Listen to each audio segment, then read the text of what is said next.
Bert Hartsock carries his 15-month-old daughter, Maya, on his shoulders as they and his wife, Tia, watch the surf at Makapuu Beach in Waimanalo, Hawaii on Saturday, Sept. 3, 2016. Honolulu. For decades, the wail of the nuclear bomb warning siren was ubiquitous in U.S. cities. Public service commercials drilled the "duck and cover" mantra into the minds of Americans, and the possibility of a Soviet attack was always around the corner. But after the Cold War, most places abandoned their sirens. Fears of terrorism grew more urgent, and, for many younger Americans, being on notice for nuclear war became a relic of the past. That's no longer the case in Hawaii. Amid increasing North Korean threats against the U.S., Hawaii has launched the most aggressive effort in the country to prepare for attack. TV commercials warn the state's 1.4 million residents to "get inside, stay inside" if a bomb drops. State officials are holding online forums and flying between islands for town halls to field questions from residents. On deck. 1. The nuclear attack warning siren will be heard in the state for the first time in more than 3 decades. A North Korean bomb is a major concern. Vern Miyagi, the administrator of the Hawaii Emergency Management Agency, said recently during a seminar he held for residents in a packed meeting room at the state's Department of Defense offices in Honolulu.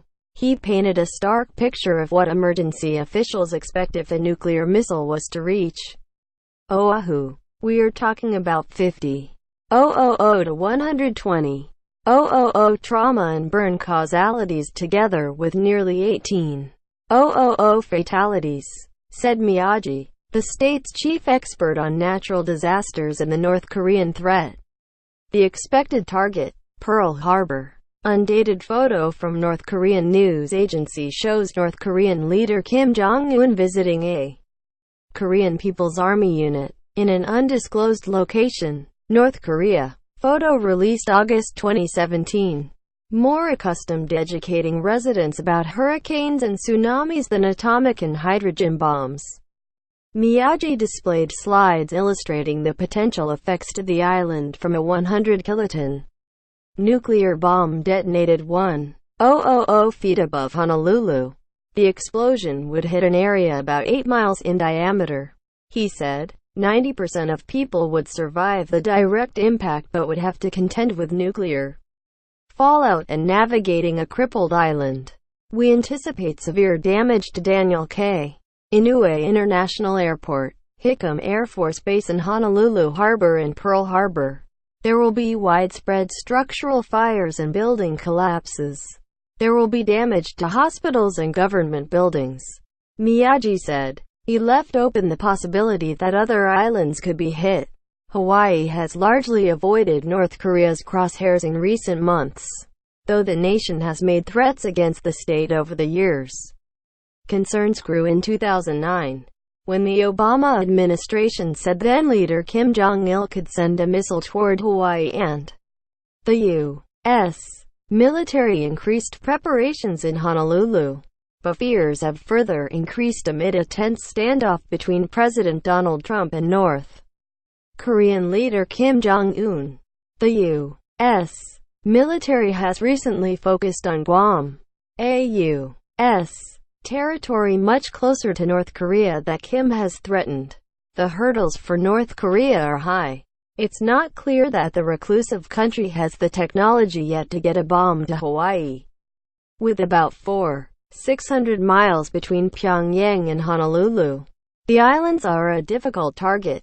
In addition, Pacific Command, the U.S.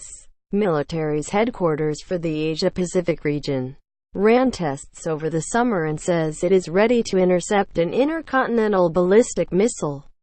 "Any attack against us is suicide," Miyagi said, because U.S.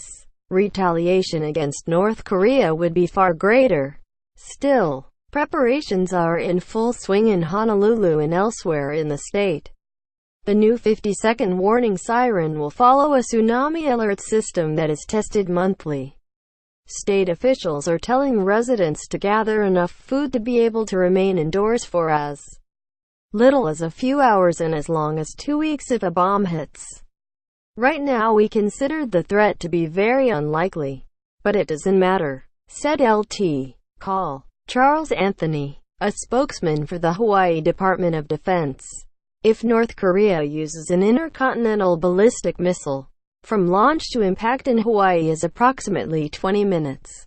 Anthony said the state could give residents a warning from 12 to 15 minutes, rendering old fallout shelters mostly useless because they are too far away. At a recent information session in Honolulu, the 40 or so people who showed up were eager to find out more about the prospect of nuclear destruction and how they could help their families and neighbors.